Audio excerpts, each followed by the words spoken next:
All right, we're back. We are still on page 9 of notes 1 of Calc AB, and we just solved a pretty challenging problem. And now we're going to solve another one, which hopefully is also challenging because what's the point if they're not interesting? So let's see. Given that f of x is x cubed, find the equation line tangent at 2, 8. Well, this seems this is a good start. So f prime will be the slope of the tangent line, the first derivative, so 3x squared. So f prime of 2 is going to be 12. So our tangent line, because the problem is nice enough to just give us the point of tangency, our tangent line is just going to be y minus 8 equals 12 x minus 2. And that is all. All right. Set up an equation whose solution gives the x coordinates of the point of intersection of the tangent line and the curve.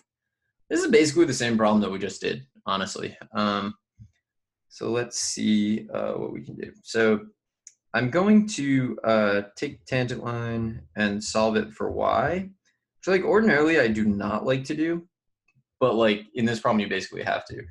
12x minus 24 plus 8, 12x minus 16, 12x minus 16. And so we want to know when the tangent line equals the curve.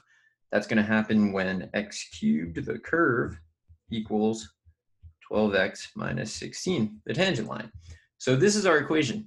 I'm starting to feel like maybe I put the two questions on this page in the wrong order, because we basically just struggled through this working out what to do.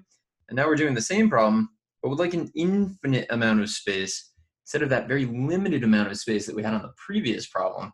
There's a chance when you're watching these videos I might do these in the opposite order, but I feel like that's kind of unfair, so maybe I won't do that. But anyway, solve the equation by hand. All right, so let's do it. So x cubed minus 12x plus 16 equals 0.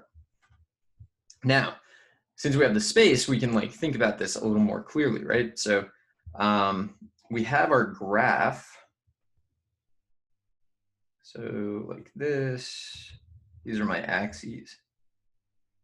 And then we have x cubed, so x cubed, kind of like this.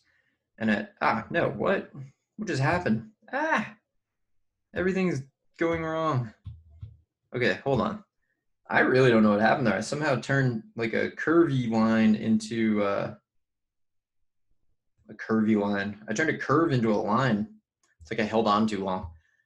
So we have 2, 8. I'm gonna say is here. And we're gonna draw a tangent line. So maybe I'll do that in a different color. So tangent line. So this is if you want to think it through. Here's our tangent line.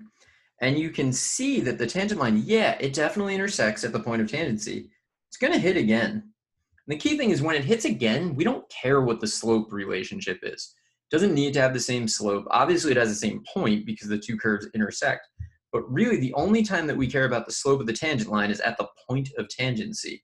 So here, right there, is where the curve and the line, that doesn't say line, and the line have the same slope. Okay, so that's what we care about, that point specifically. So we know that point though. That's at x equals -2. No, x equals +2, sorry. So if they definitely intersect at x equals 2, the point of tangency, that means that x minus 2 is a factor of x cubed minus 12x plus 16.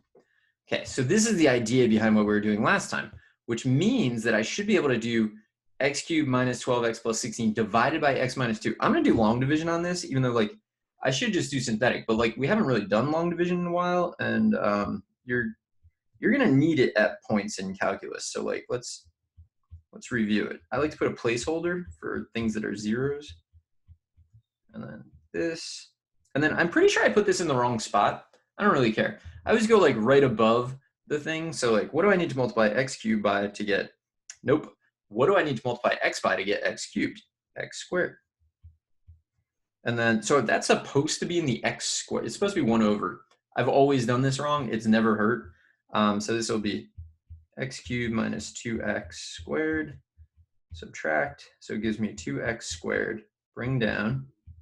Now, what do I have to multiply x by to get 2x squared? By 2x, so plus 2x, and we multiply 2x squared minus 4x, parentheses, we subtract. So if the first part's the highest degree thing isn't canceling, then you did something wrong and you like go back and fix that. But they cancel. Negative 12x minus negative 4, so negative 8x plus 16. What do I multiply x by to get negative 8x? Is negative 8.